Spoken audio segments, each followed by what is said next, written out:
lahat ng mga bagong mid-range phones na lumalabas ngayon, makakasabay pa rin ba kaya itong si iPhone X na na-release noong 2017? Yes guys, 5 years na po mula nung in-release ang phone na to at hanggang ngayon ay marami pa ding bumibili at nagbebenta ng iPhone na to. Kaya naman for this video ay i-share ko sa inyo kung okay pa nga ba or worth it pa nga ba itong si iPhone X sa halagang 15 to 20k ngayong 2022. Kaya naman, kung ikaw ay nagbabalak na bumili ng phone na to, well definitely stay tuned dahil magsisimula na tayo in 3, 2, 1. Let's go!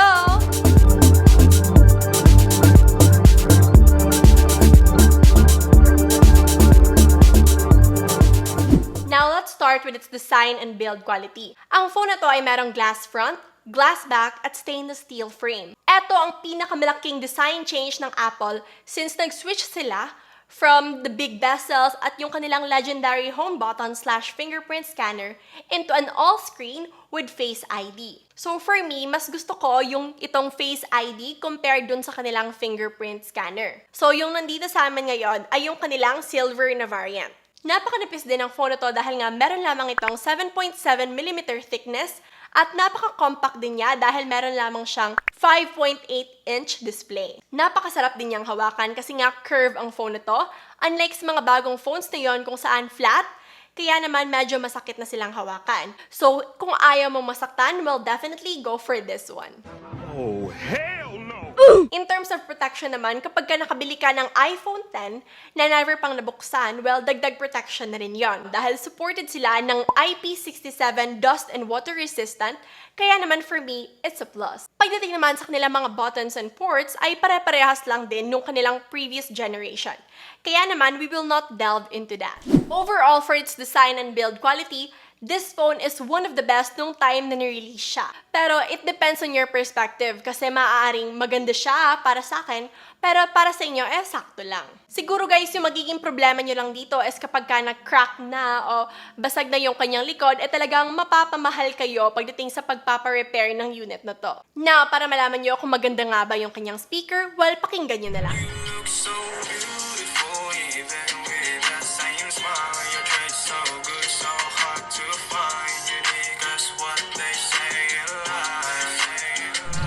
Now for the display, this phone has 5.8-inch Super Retina OLED with 1125 by 2436 pixels, 625 nits brightness, HDR10 support, and lastly, it has Dolby Vision. Now, ang Super Retina OLED ay much better compared sa AMOLED when it comes to its resolution. Yes guys, napakaganda at napaka-high ng resolution ng display ng phone nito. Kaya naman, para sa mga mahilig manood ng movies, you will surely love this phone. Well, except na nga lang sa size ng kanyang display, dahil medyo maliit talaga siya. Now, even if you're an outdoor user, okay na okay ang phone nito para sa'yo.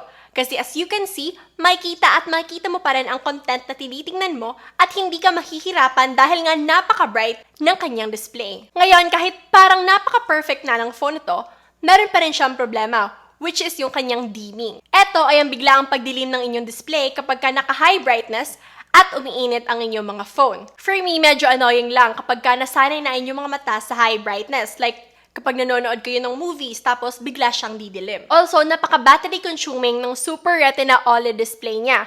Unlike sa AMOLED display na power efficient, eto guys ay mabilis nakakain ng inyong battery. So kapag ka palagi kayo naka-high brightness, well, I'm pretty sure na mas madaling malobat yung inyong mga iPhone X. Overall, pagdating sa kanyang display, ay yun lang naman yung kanyang medyo problema. Para sa akin ay napakaganda at okay na okay pa rin naman yung kanyang display ngayong 2022. Para naman sa kanyang performance, ang phone na to ay merong Apple A11 chip na supported pa rin ng Apple updates until now. This phone is perhaps the most powerful phone nung time na na-release siya in 2017. Dahil nga, kung gagamitin mo lang naman ang phone ito when it comes to Facebook, movie watching, o di naman kaya pag-surf, talagang wala kang magiging problema. Napaka-smooth, walang lag, and of course, walang ka-loading-loading kapag ka ino-open mo yung iba't ibang apps gamit ang phone ito.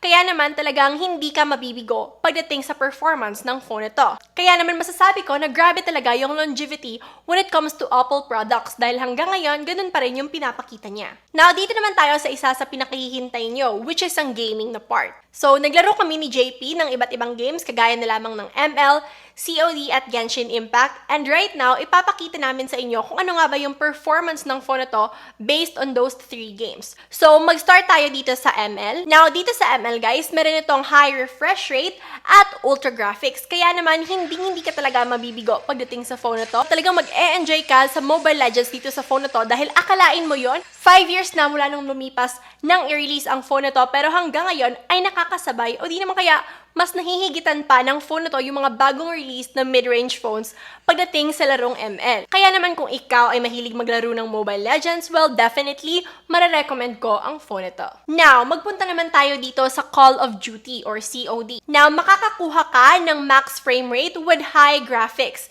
Kaya naman, kung makikita nyo rito, talagang nag-e-enjoy ako dahil hindi rin siya naglalag.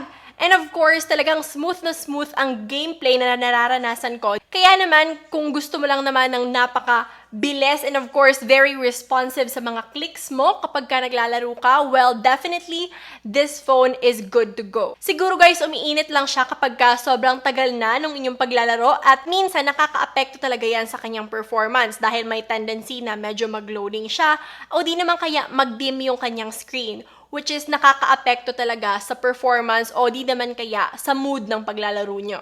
So ngayon, punta naman natin ang last game which is ang Genshin Impact. So, of course, alam nyo naman na si Genshin Impact is really known na mabigat at talaga namang most phones ay hindi talaga nakakakuha or hindi talaga nila na-a-adapt yung ganitong uri ng game. But surprisingly guys, even after 5 years siya ni-release, ay talagang playable talaga si Genshin Impact dito sa phone na to. So as you can see guys, smooth yung paglalaro ko dito at talagang na-e-enjoy ko pa rin naman si Genshin Impact. Yun nga lang talaga magsa-struggle ka kasi mas madaling napupuno yung storage mo dahil sa laki ng game na to. And of course, kapag ka nag-update ka, makaka-apekto talaga yan sa storage mo. But overall guys, kayang-kaya ng phone na to.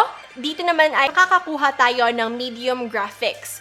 Minimal lang yung mga lag niya or di naman kaya yung mga frame drop niya. At kung minsan nga, kapag ka sinuswerte ay talagang hindi ka makaka-experience nun sa paglalaro dito sa phone na to. So overall guys, para sa kanyang performance, especially even with gaming, surfing, and sa mga activities mo dito sa phone na to, I can still say na beast talaga ang phone na to even after 5 years. Siguro guys, ang medyo downside or disadvantage lang ng phone na to ay LTE pa rin siya, wherein yung mga bagong release na phones ngayon ay halos 5G na at talaga namang mas full out yung mga experiences mo doon when it comes to signal and all things of sorts, kahit na gaming. So, pero okay pa rin naman siya guys kapag ka naglalaro kayo, kahit LTE lang siya, hindi naman talaga siya yung loading at ma-e-enjoy nyo pa rin naman yung mga activities nyo with this phone. Now guys, dito naman tayo sa isa sa pinaka-favorite part ko, especially kapag ka iPhone, which is the camera. So let's start with its specs. So dito sa likod guys, makikita nyo meron tayong dalawang camera, which is the 12MP main camera and the 12MP telephoto camera.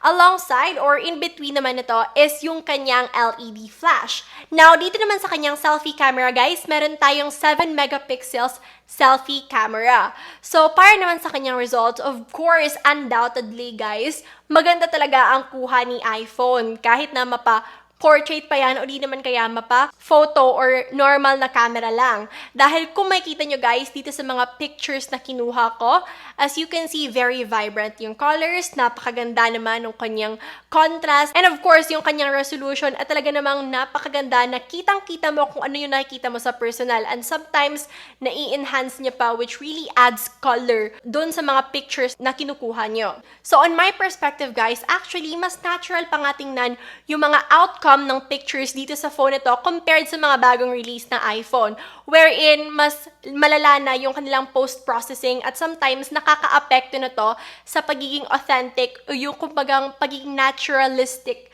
na dating ng inyong mga pictures. Kaya naman, para sa akin, bet na bet ko talaga yung series na to or yung unit na to. Dahil nga, pagdating sa picture guys, ay talagang parang kuha talaga siya ng DSLR at sometimes mas maganda pa nga. Now, para naman sa video quality ng phone na to guys, meron tayong 4K at 60fps para sa kanyang back video camera at 1080p at 30fps naman para sa kanyang selfie video camera. So ngayon, try natin. Hi guys! So this is the selfie video camera. of iPhone 10. And as you can see, napakaganda ng kuha niya sa akin. Very naturalistic yung dating. Well, for me, napakaganda niya, and now it's for you to decide kung okay nga ba siya, maganda rin ba siya based on your perspective. Comment down below. So ngayon, try naman natin sa kanyang back camera. Hi guys! So this is the back video camera of iPhone 10. At para sa akin, okay naman siya. Feel ko clear na clear naman yung details sa pagmumukha ko and even sa aking background. So para sa inyo, okay lang ba siya? Well, of course, comment down below. So ngayon, para malaman nyo kung okay nga ba siya pagdating sa outdoor, watch this clip. Hello everyone! So this is the video quality of iPhone 10. It is set in 4K at 60 FPS.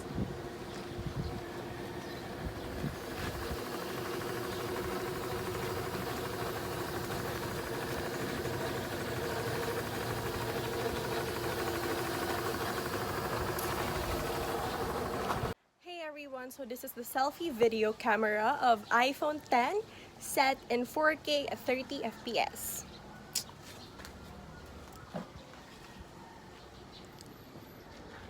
What do you think?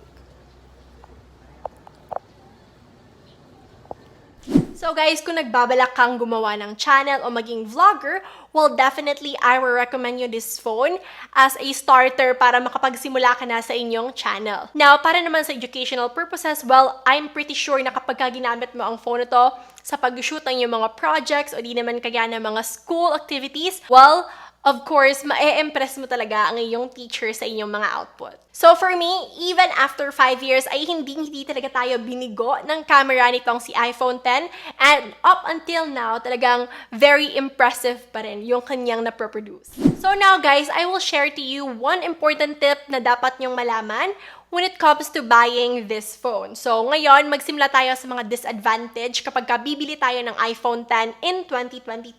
Of course, first and foremost, kalat naman siguro na kapag bibili ka ng ganitong unit at talagang marami ang nagbibenta ng fake o di naman kaya refurbished units. So, para sa amin, talagang rare na makahanap ng o makabili ng phone na to na hindi siya altered o di naman kaya talagang authentic pa rin yung kanyang mga piyesa sa loob. So, careful na lang tayo guys sa pagbili ng phones dahil may iba talaga na either merong issue, kagaya na lamang ng kapag inopen mo, wala pala siyang Face ID o di naman kaya pinalitan na yung battery. And of course, talaga makaka-apekto yon sa magiging kalalabasan ng performance ng phone. Overall, guys, this one is a good buy. Talaga namang marirecommend pa namin siya hanggang ngayon.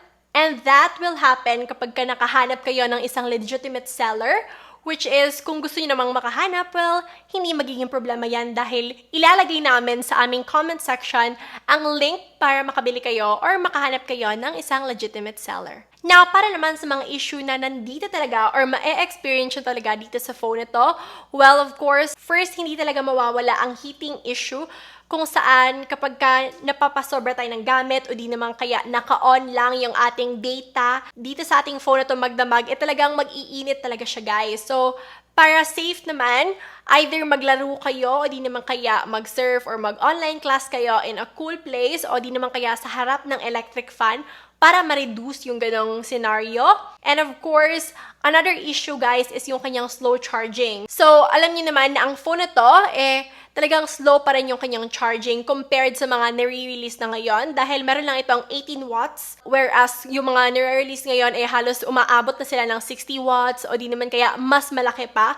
Kaya naman guys, bear with it at talagang tiis-tiis lang dahil kapag ginamit nyo ang phone na to, talagang maganda pa rin naman yung magiging experience nyo. Now, third naman guys is yung kanyang dimming issue. Dahil nabanggit na namin yun kanina, na kapag nasobrahan tayo sa pagpapabrightness, bigla na lang siyang nandidilim. So, para safe o para mas masanay yung mata nyo, wag nyo na lang masyadong taasan yung brightness unless nasa outdoor kayo o di naman kaya talagang importante yung gagawin nyo. Pero kapag indoor lang kayo o di naman kaya nasa isang lugar lang kayo na hindi masyadong maliwanag, well, i-minimize nyo na lang para hindi nyo siya masyadong ma-experience. So, that's pretty much it guys for this iPhone 10 in 2022.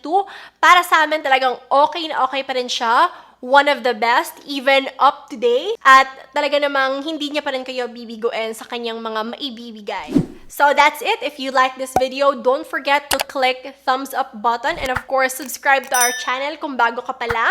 And of course, guys, kung may mga gusto man kayong idagdag or observations nyo regarding this phone, well, of course, comment down below. So that's it. I'm Christine and this is JTN TV. Thank you so much for watching and God bless. Bye!